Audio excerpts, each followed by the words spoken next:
안녕하세요. 화요일에 끝내주는 남자 서동수입니다. 요즘 최근에 보시면 게임주들이 상당히 시장에서 핫합니다. 도대체 왜 이런 일들이 지금 벌어지고 있을까요?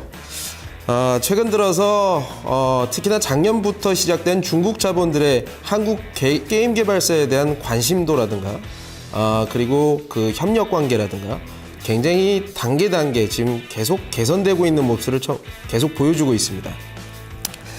오늘 제가 시장을 보면서 한국 게임 개발사에 대한 프리미엄이 지금 굉장히 많이 불어 넣어지고 있구나. 도대체 왜 그런 것일까? 많은 고민을 했습니다. 제가 여러 가지 단서를 한번 찾아봤는데요. 한국 게임 개발사가 왜 도대체 프리미엄을 가져가야 하고 앞으로 도대체 주식시장에서 투자자 여러분께서 어떻게 대입을 하셔야 되는지 제가 정리를 한번 해보도록 하겠습니다. 그렇다면 오늘은 한국 게임 개발사 프리미엄에 대해서 제가 오늘 시장을 끝내주게 정리하도록 하겠습니다.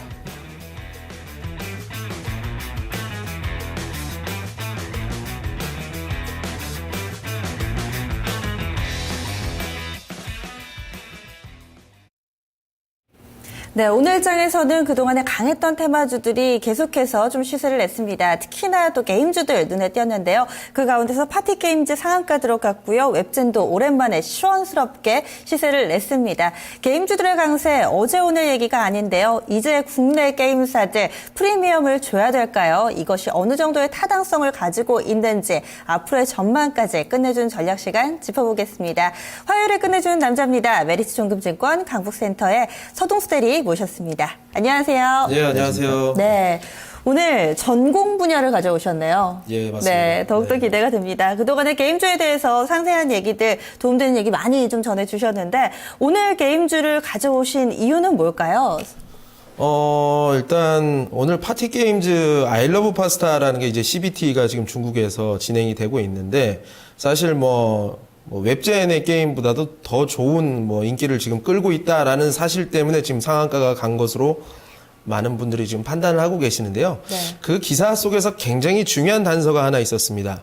그 텐센트, 그러니까 중국 내에서 아이러브 파스타, 그러니까 파티게임즈의 아이러브 파스타를 유통시켜주는 퍼블리셔인 텐센트와의 수익 배분 부분이었거든요. 사실은 텐센트가 80%에서 90%를 원래 가져는 것이 정석입니다. 그리고 보통 게임 개발사 같은 건 10%, 20%로 아주 박한 마진을 가져가는데 이게 6대4로 조정이 되었다라는 측면은 상당히 게임 개발사로 있어서는 상당히 큰일이다라고 좀 보일 수가 있을 것 같고요.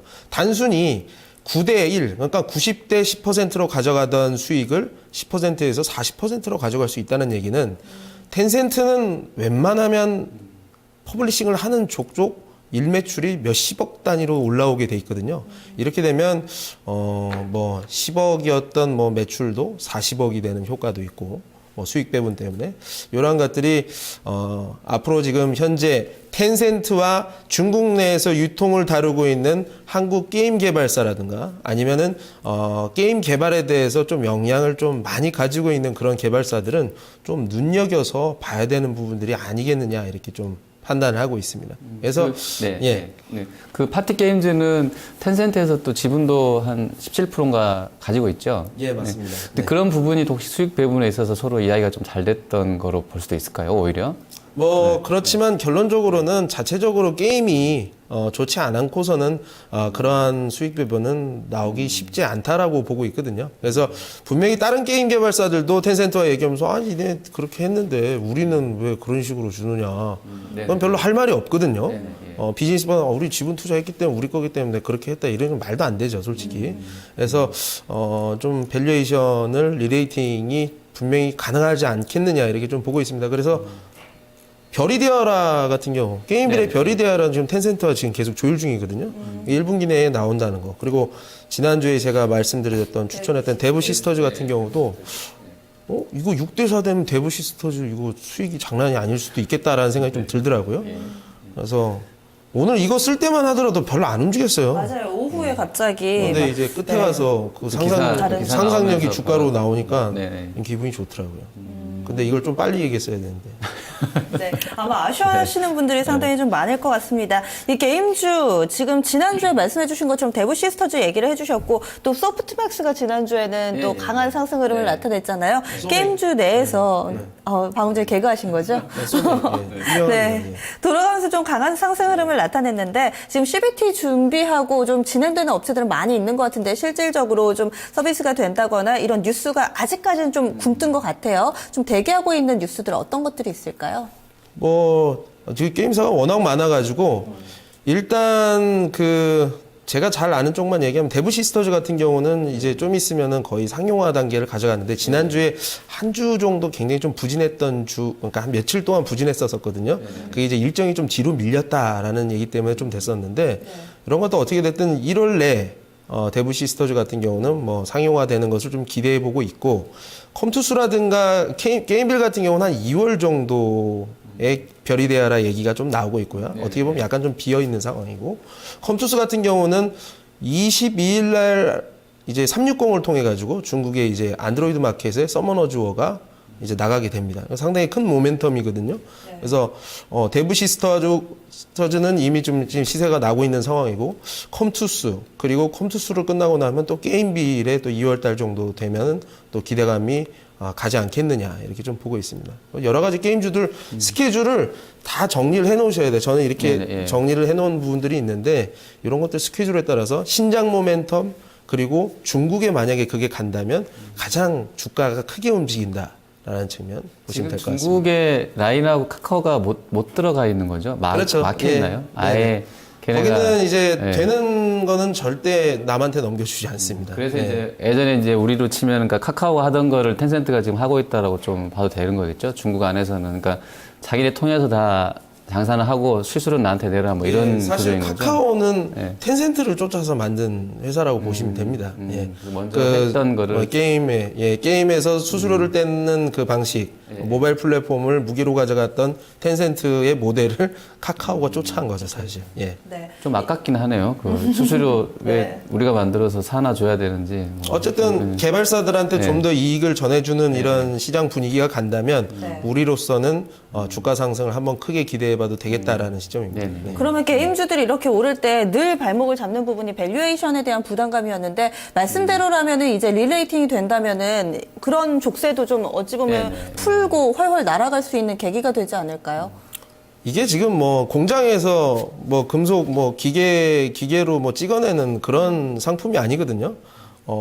굉장히 무한하게 모바일 플랫폼을 통해서 세계 어느 곳이라도 뭐 게임 하나로 모든 전 세계인이 즐길 수 있을 정도로 레버리지 자체가 상당히 크고 영업이익률 자체가 저는 PR하고 영업이익률을 항상 비교를 하면서 정당화를 시키는데 OP 마진이 20-30% 되고 30-40% 된다고 하면 주가 순이익 비율이 뭐 30-40배 되는 건 전혀 이상하지 않다. 아니, 아까 주가 올라가는 걸 제가 봤거든요. 근데 정말 한국 시장에 돈이 엄청나게 많은 것 같더라고요. 물론 종목이 누구죠?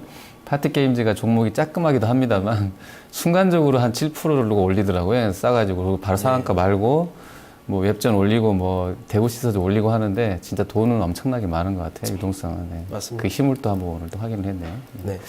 자, 그리고 연속해서 좀 보도록 하겠습니다. 지금 역시 이것도 이제 언론 보도 보니까 현대차가 그 R&D 투자 증분 이야기 하면서 이제 자동차 전장 시장 규모가 뭐 200조 원대이던 게 내년에는 300조 돼가면서 6년 만에 뭐 한 50% 급성장할 거다 이런 얘기다 기사가 됐었던 것 같아요. 그리고 이제 트루인 같은 경우도 어떻게 보면 전장 쪽으로 볼 수 있을 것 같기도 하고요. 센서 쪽이니까. 그리고 이제 음원 관련해서는 오늘 또 뭐 CD룸이 없어진다 이어 나오면서 로엔이 아침에 이제 아주 급등세를 폈다가 좀 밀리면서는 끝났습니다만 그래도 뭐 1등 주니까 뭐 기대감도 좀 있을 것 같은데 이쪽은 좀 전장 관련해서 음원이나 이런 쪽 전장 부품주들은 좀 어떻게 해야 될까요? 일단 뭐 스마트카로 궁극적으로 가기 위해서 전장 부품들이 많이 쓰인다는 것은 누구나 잘 아시고 있을 것 같고요. 뭐 저는 스마트카 가장 큰 수혜는 반도체하고 어떻게 보면 반도체를 이용하는 센서라고 보고 있습니다. 어떻게 됐든 많은 정보를 수집을 하는 데 있어서 반도체 센서가 굉장히 많이 필요하고 이런 것들을 연산 능력을 하고 로직을 가져가는 뭐 AP가 필요한데 자동차용 AP들이 이제 속속들이 굉장히 많이 나오고 있거든요.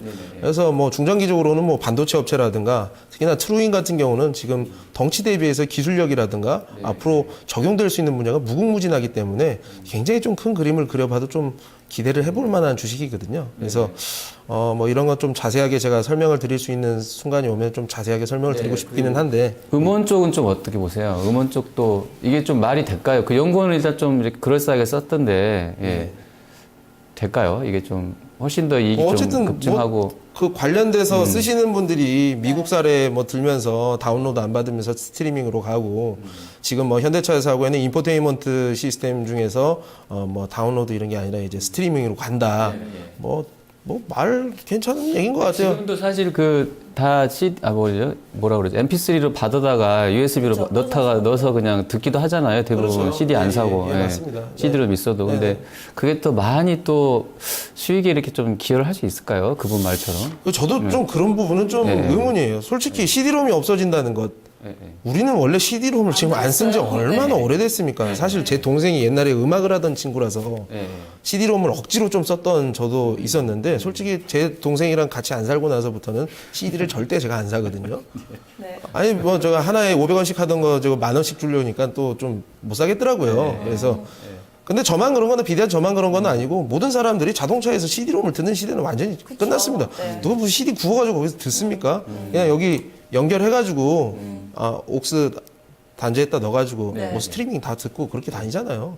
그래서 그게 시장 성장하고 이어지는 데는 조금 무리가 있는 것 같고 뭐 다운로드 시장에서 스트리밍 시장으로 넘어가는 정도까지는 좀 인정해 볼 만하다. 그 조금 정도는 그래도 이익 증분이 있을 거다라는. 미국에서 그렇게 됐다니까 우리나라도 그렇게 되면 제일 앞서서 하고 있는 소리바다 정도는 좀 인정해 볼 만하다. 이 정도. 오히려 로엔보다 소리바다 쪽으로. 스트리밍은 어쨌든 그 미국의 넷플릭스였나요? 그 스트리밍 하는 회사가. 네네, 맞습니다. 그 회사가 애플이라든가 다른 회사 대비해서 음원 수가 절대적으로 적었음에도 불구하고 고객의 그 취향에 맞는 커스터마이징을 항상 해가지고 이 사람이 슬픈 날에는 이런 노래를 듣더라. 비가 오면 이런 노래를 들어라. 이걸 다 데이터베이스를 구글도 약간 그런 건 이미 되고 있더라고요. 뭐 지금 하고 보니까. 있겠지만 소리바다에서 지금 제일 먼저 하고 있으니까 그리고 든든한 파트너로 또 삼성전자가 있지 않습니까?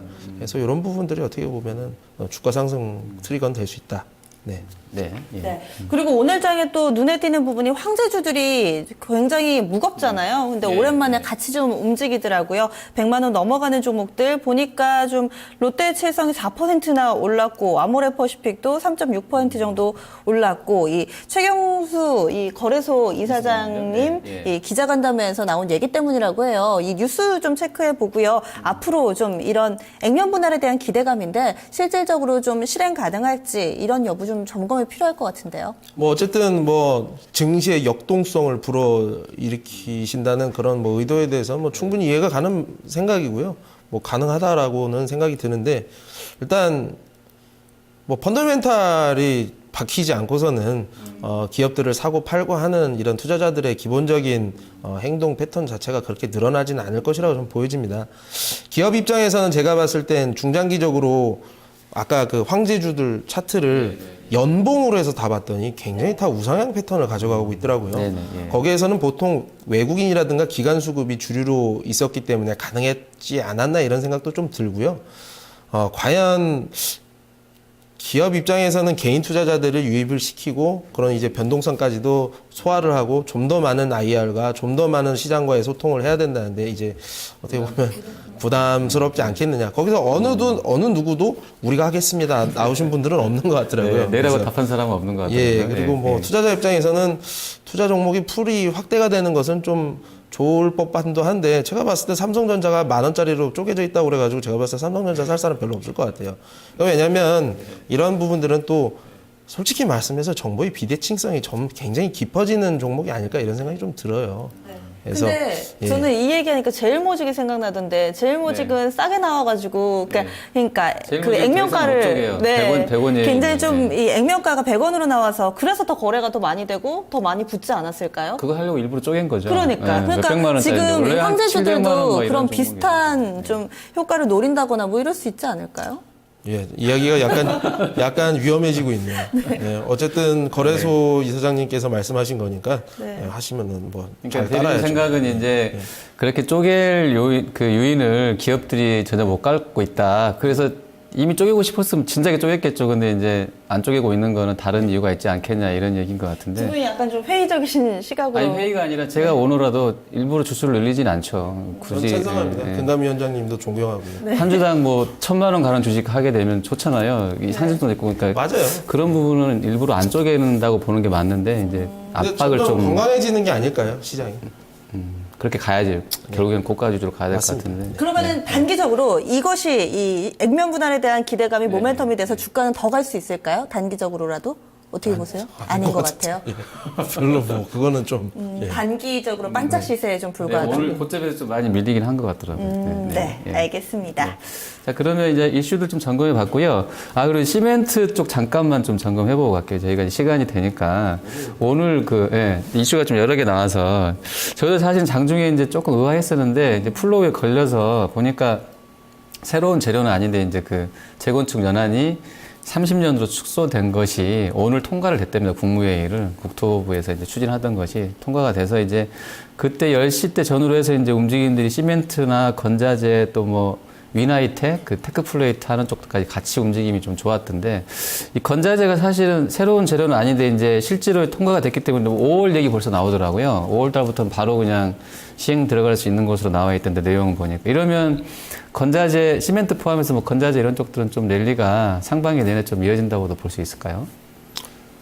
일단 기대감은 지금 굉장히 만연이 돼 있는데 뭐 공식이라는 게 정해진 공식은 없잖아요. 매출이 진짜 올라올 때까지 기다려 주느냐 그건 잘 모르겠고. 근데 보통 이런 것들이 이제 많은 호재들이 나오게 되면 여기서 보통은 단기적으로 좀 피크아웃하는 경우들이 많기 때문에 예. 투자자 입장에서는 좀 기피하는 것이 맞지 않겠느냐. 분명히 저는 조정 나온다고 보고 실제로 매출하고 영업이익을 확인하려고 할 때 많이 쪼개져 있을 때 그때 들어가면 좋지 않을까요? 네. 단계 좀 많이 올라 있으니까요. 네, 맞습니다. 네, 알겠습니다. 그럼 시장 전망 해볼게요. 오늘 양시장 모두 다 비슷한 폭으로 올랐습니다. 그리고 수급도 보니까 외국인이 또 양쪽에서 소폭이지만 샀고요. 또 기관은 유가증권 시장만 샀는데 앞으로 시장 전망 어떻게 하고 계세요? 뭐 시장은 뭐 이상하다라고 생각할 정도로 코스피 같은 경우는 외국 시장 대비해서 너무 많이 밀렸었잖아요. 사실 뭐 22에서 관련돼서 뭐 독프형 다 오르는데 우리만 뭐 이상한 짓을 했었는데 예. 뭐 코스피 뭐 되돌려 놨고 어느 정도 제자리로 돌아가지 않겠느냐. 근데 그렇다고 해서 코스피에서 우리가 뭐 좀 투자 아이디어로 가져가기는 좀 만만치는 않은 것 같아요. 뭐 정유주들 같은 거 제대로 먹을 수 있었던 분들이 그렇게 많지는 않았을 겁니다. 선수들도 계속 긴가민가 했었던 부분들도 많았기 때문에 다 통하는데 우리나라에서는 안 통하더라. 이게 또 우리나라에서는 또 통하거든요. 그러니까 이게 정유주들 다른 나라도 에너지주들 다 잘 됐었거든요. 근데 우리나라에서는 죽어도 안 되는 게 어제 그렇게 한 번에 메꿔버리더라고요. 그래서 뭐 어쨌든 뭐 코스피 말고 코스닥이 지금 굉장히 그 예전하고 코스닥이 좀 많이 바뀐 것 같아요. 그러니까 그 시총 상위주들, 그러니까 주력 산업들, 핀테크라든가 아니면 게임 회사들, 이런 회사들이 그리고 많이 올라오면서 좀 시장이 많이 재편이 된 것 같거든요. 그래서 이번에 한번 588포인트를 한번 뚫고 올라갈 수도 있지 않겠느냐, 이런 생각도 좀 들고 제 욕심이기도 하고요. 그래서 코스닥의 약진은 조금 더 진행될 가능성이 높다. 예. 코스피는 그러면 좀 사볼 만한 종목도 안 보이시고 좀 애매한가요? 요즘 자꾸 그 레버리지 그 ETF 말씀하시던데. 예, 오늘 그런 뭐 쪽으로. 그래서 예. 1,600원에 9,990원에 산 거 예, 일부 1,600원에 오늘 좀 정리를 했고 뭐 11,000원까지도 기다리면 저는 분명히 올라갈 수 있다고 봐요. 그래서 2,000포인트 되면 그냥 11,000원 되는 거니까 이렇게 보시면 되고, 대형주 중에서는 삼성전자라든가 하이닉스 정도, 예, 하이닉스도 4만 원 초반대서 들어가는 수준으로 보고요. 그러면 다른 쪽들을 좀 이렇게 못 사시게 되는 이유는 아직 그 수급 뭐 어떤 재료 때문에 그러신 거예요? 기본적으로 펀더멘탈 개선이 좀 수반이 안 된다는 측면이죠. S-오일 최근 들어서 사실 뭐 어제 이제 그 나머지 제 고통받다가 어제 그 결국에는 수익을 내고 팔긴 했습니다만, 그래서 참 힘드셨죠? 힘들었어요. 진짜 힘들고, 뭐 외국에서 다 통하는데 우리만 안 통하니까. 네네. 예. 어쨌든 그게 진짜 근본적으로 도대체 그 그림을 기술적 반등을 시연하는데 어디까지 갈 수 있겠느냐. 이거를 해봤을 땐 나도 모르겠다. 너 아니? 너도 모르지. 그러니까 좀 힘들다는 거죠. 그렇죠. 보통. 그게 힘들다는 네, 거죠. 네, 일단 네. 5%라도 나면 이 수익을 향유하는 게 낫고 펀더멘탈로 지금 접근할 수 있는 거 삼성전자 이외에는 지금 좀 별로. 예. 그래서 코스닥이 좀 좋다고 보시는 거란 말씀이시죠? 맞습니다. 실질적으로 펀더멘탈 개선이 이루어지고 있는 부분들이 많기 때문에. 예. 네. 네. 코스닥은 좀 더 갈 거다라고 보셨는데 최근 들어서는 580선에서 약간의 좀 저항을 느끼는 모습이에요. 오늘도 오후장에서 좀 상승으로 돌려놓긴 했는데 한 번에 확 뚫어줄까요? 아니면 좀 기간 조정 받다가 오를까요? 어쨌든 뭐 어떻게 보면 굉장히 큰 매물대잖아요. 그래서 여기에 저항은 누구나 예상을 했던 거고. 근데 종목들이 오늘 마이너스에서 플러스를 내는 코스타 중심들 주식들이 굉장히 많았습니다. 그래서 이런 것들을 한번 좀 주목을 해야 된다라고 보고 있습니다. 그러면은 오늘장 한판 승부, 내일장이죠. 내일장 한판 승부 띄워보겠습니다. 어디에서 승부수를 띄우시겠어요? 트루윈 한번 해봤으면 합니다. 네, 트루윈이요. 예. 지난해 12월 2일 날 제가 오늘은 공부를 좀 했거든요. 대리님 나오신다고 해서 그동안의 VOD를 정말 다 찾아봤습니다. 그래서 다 찾아보니까 12월 2일이에요, 정확하게. 사대리님 이중으로 추천했었어요? 네. 그때 내일장 신규상장 하면서 현대공업이랑 이런 애들은 좀 봐야 된다. 예. 그게 12월 2일이었는데 네. 보니까 12월 1일 날이 이 저점이거든요. 그러니까 거의 저점 부근에서 그때 5,100원 할 때였어요. 5,400원이네요. 만 원인가요, 그러면? 그게 지금 9,100원. 9,000원까지 올랐네요. 어우, 그러니까 엄청 오늘장에서 약간 윗꼬리 달고 9%가량 오르다가 좀 밀렸는데 지금 시점에서 다시 보자라고 이야기해 주시는 이유는 뭘까요? 돈이 들어왔습니다.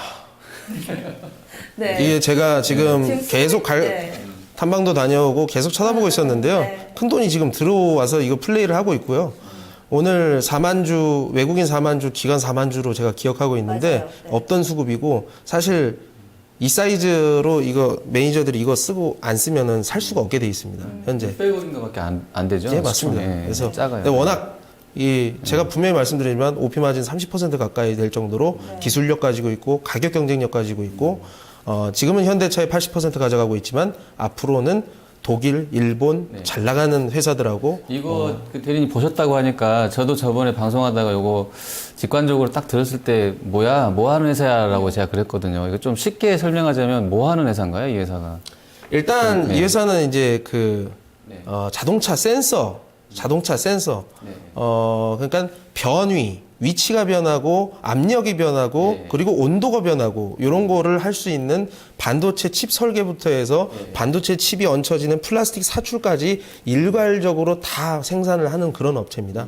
그래서 지금 엑셀레이터를 밟으면 밟은 양을 전자신호로 교체를 해서 분사량을 해주는 이런 반도체 기능 이런 것들 그리고 밟으면 뒤에 이제 깜빡이라든가 아니면 브레이크 등이 켜지고 지금은 이제 단순한 그런 걸로 돼 있지만 가면 갈수록 이 센서는 적용될 수 있는 분야들이 굉장히 많고 아까도 말씀하셨지만 전장화 관련해서도 센서의 역할은 절대적이다. 우리나라에 현대차에 대부분 다 납품하고 있네요. 현대차 80%가 되고 있습니다. 네, 예. 80% 정도. 이 종목 적정 주가는 어느 정도로 보세요?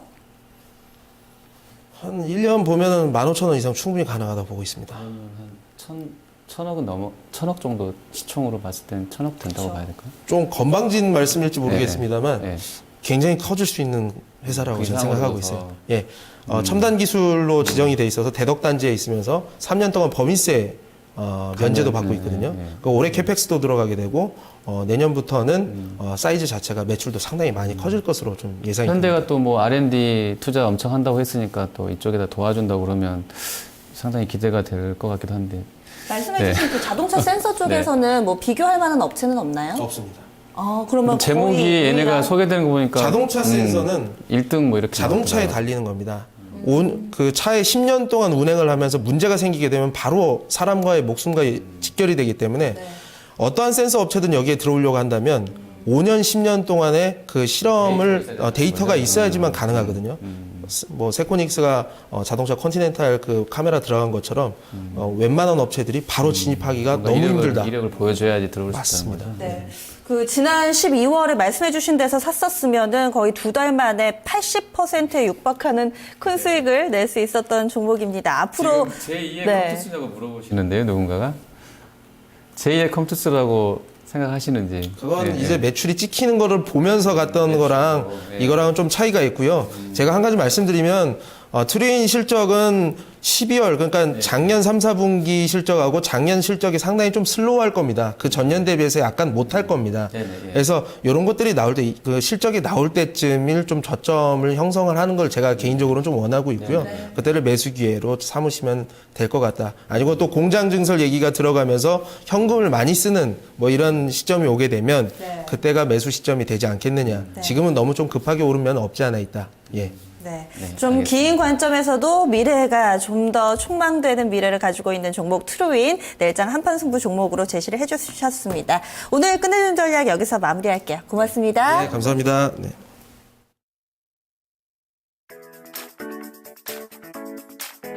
(1월 21일) 수요일 경제지표 일정입니다. 오늘 밤 미국에서는 12월 NAHB 주택시장지수 나옵니다. 유로존에서는 1월 ZEW 서베이지수 나오고요. 내일 일본 쪽에서 경제지표 많이 나옵니다. 1월 DOJ 금융정책결정회의 그리고 11월에 전체 산업활동지수 선행지수 그리고 동행지수 확정치 나오고요. 공작기계 수주 확정치도 나옵니다. 이어서 내일장 실적 발표 보겠습니다. 미국에서는 델타항공과 모건스탠리, IBM의 실적 나오고요. 우리나라에서는 동서의 실적 발표 예정돼 있습니다. 추가 상장 보겠습니다. 내일 국내 증시에서 추가 상장하는 곳이 있는데요. 먼저 이 JW 중외제약과 함께 JB 어뮤즈먼트, KG 이니시스, 동아일텍, 포인트아이가 신주인수권 행사 물량 추가 상장합니다. 현대페인트와 KGP는 유상증자 물량 추가 상장합니다. 일경산업개발은 주주총회를 엽니다. 네, 양 시장 모두 5일선 타고 올라가고 있는데요. 자, 추가 상승 좀 기대해 보겠습니다. 고맙습니다.